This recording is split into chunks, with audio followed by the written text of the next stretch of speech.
second person has been arrested before. Yeah. Okay. I see. Yeah. Yeah.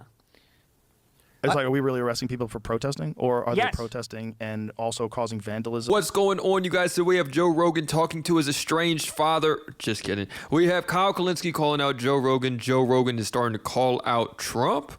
Let's get into it. Getting some sort of a thing. This is a Turkish student at Tufts University. Latest Palestinian supporter swept up in U.S. crackdown. Right. What did she get arrested for? Have you seen this one? No. I saw it, but I haven't delved into it. They're all having conversations about it. None of them have read dick about dick. Okay, this right here, in a nutshell, is the problem with the bro podcast sphere. This right. If you're gonna fucking talk about it, maybe know a little something about it, right? Like when Rogan has on Elon Musk and he lies relentlessly about fucking everything, right? How many times has Elon Musk, 200-year-olds are getting Social Security, 150-year-olds are getting Social Security. How many times has he lied about that? How many times has he lied about cutting the anti-scam police, the CFPB? Joe had robber barons on his podcast, multiple ones, who lied to his face directly about the CFPB and said, they're debanking people. No, they're not. They literally do the opposite. They protect people from debanking. Maybe if you're going to have these people on, know what the fuck you're talking about. Joe, sorry, could I have the lighter, please? Yeah, sure. Thank you. There you go. She engaged in activities in support of Hamas, a foreign terrorist organization that relishes the killing of Americans. This is literally always what their excuse is. Yeah, and I was just going to say this. It's always in the name of anti-Semitism. It's always in the name of hate crimes, in the name of, we're trying to take down the Samuels, the Jacobs, the Shmulis. Like, dude, we don't want to hurt any Jewish people, dude. Like, that's not what's going on whatsoever. Nobody is supporting Hamas. Nobody is supporting terrorist organizations. If they are, it's most likely a meme. Nobody is actually supporting a terrorist organization that's murdering Palestinians as well. It's going on. What is it? Friday? What's today? Friday? Monday, a Palestinian was murdered by Hamas because they were protesting Hamas. So nobody is supporting Hamas. Not even the Palestinians are supporting Hamas at this point. But no, let's keep on, advocating for the fact that anyone who wants to stand up for the freedom of innocent people getting murdered, we're all anti-Semites. Their excuse, whenever it's any pro-Palestine person, any anti-genocide person, it doesn't matter if they have a fucking track record of meeting with Jewish students and supporting Jewish students and going after anti-Semitism, they still say, they support Hamas. Because remember, to them, any support for Palestine, any anti-genocide protest equals support for Hamas. That's how they spin it.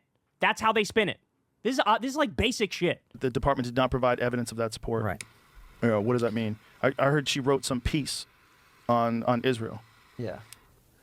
I don't know what the law of that is because she's not an American national. Oh Right. my But God. Why are you commenting on it if you don't know what the law is? Why are you commenting on it? This is First Amendment protected speech, even for legal residents of the country. Just don't fucking talk about it. Really, I'm just like, that's a lot. That's like crazy. I think she's been in America, though, since she was 7. Right.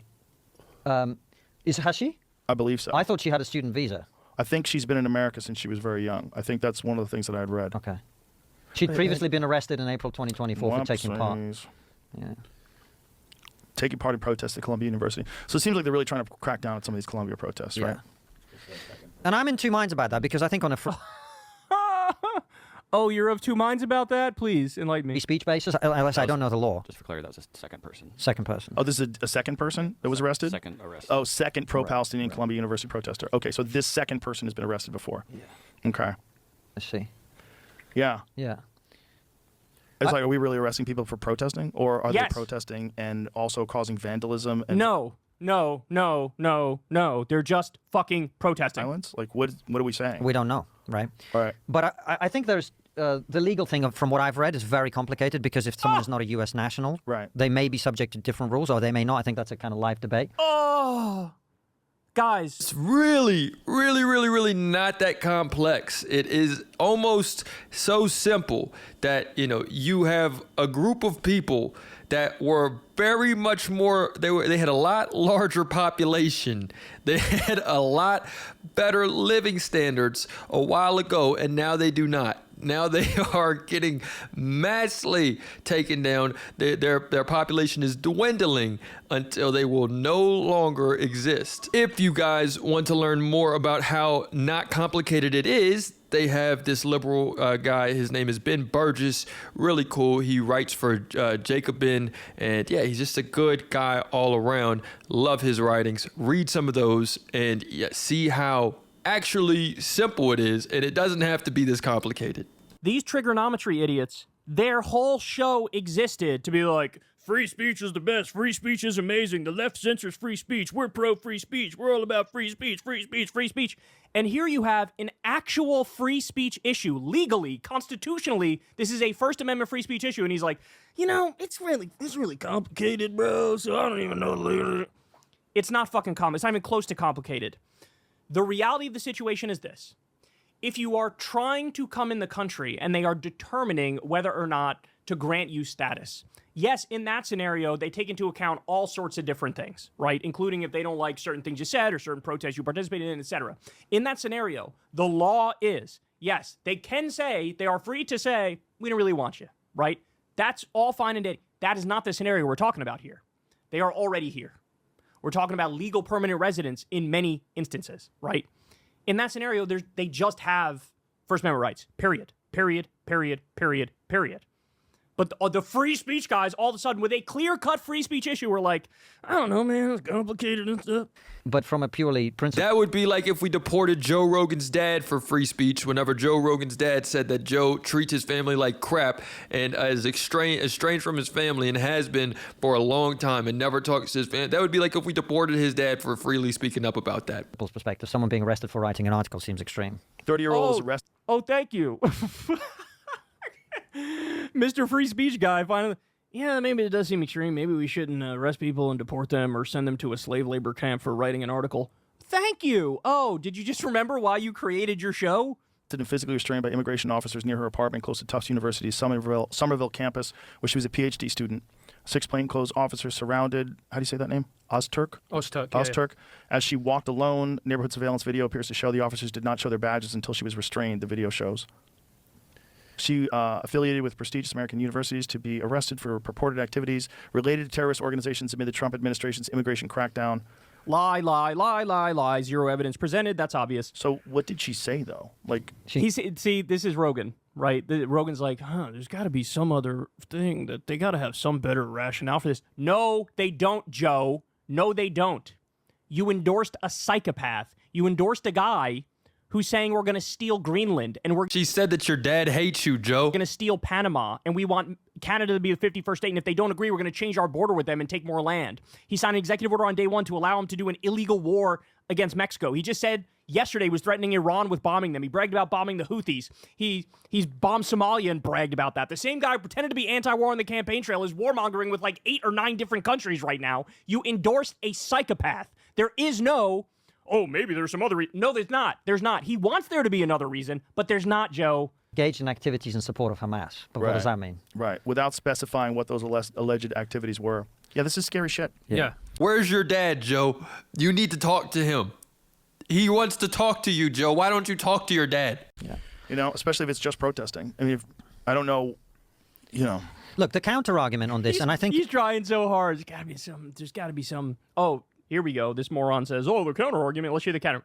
Give me fucking Marco Rubio's bullshit talking points. Let's hear it. Argument on this, and I think it's one that I, as someone who visits the United States, also feel is like, I don't think the United States would have given this person a visa if she had told them this is what she plans to do in America, right? So all of a sudden, Mr. Free Speech is like, maybe not the freest of speech. Maybe we can reel that in a little bit. So that's their argument. That's the argument that Marco Rubio is making, which is, if we'd known you were going to do this, we were never going to give you a visa. Right. I don't think this is... If we had known you were going to do political speech that we dislike, we wouldn't let you in. That is a green light to say, we only allow in people who are fucking pure MAGA. You want to give them a legal green light to make that argument. Do you realize how fucking insane that is? That is 1,000 times more disturbing than any purple-haired septum ring college kid trying to deplatform Ann Coulter could ever fucking get. The one that I'm thinking about that was here since she was 7. No, that's a Korean girl at Columbia University, Joe. Oh, okay. And they're talking about deporting her, right? Yes, they're talking about deporting her. But yeah, the valedictorian who mildly partook in 1 or 2 pro-Palestine protests, who ICE was illegally hunting down, and she had to try to get a fucking restraining order on them. The valedictorian, who they're trying to, that was. I don't know enough about And that. what had she done? Had she committed vandalism? I don't even know why I do this show, bro. He can't help himself. It's got to be they did vandalism. Did they do arson? Did they burn something down? Bro? Something. I mean, say something. No. And you would know. So there we go, Mr. Trump. Not even your golden boy Rogie can get you out of this one. You should have just kept on attacking different foreign leaders. Now you are starting to cross a little bit into unknown territory. You are starting to mess with the American people, even if they're not actually American. Even if they're, on a green card or on a visa, they're still in America. And now it's a little hard for people to put their heads in the sand. It's a little hard. You might have to pay them a little bit more money. And hey, I guess everybody's looking for a check. So let me know what you guys think in the comments. It's another day in the progressive way.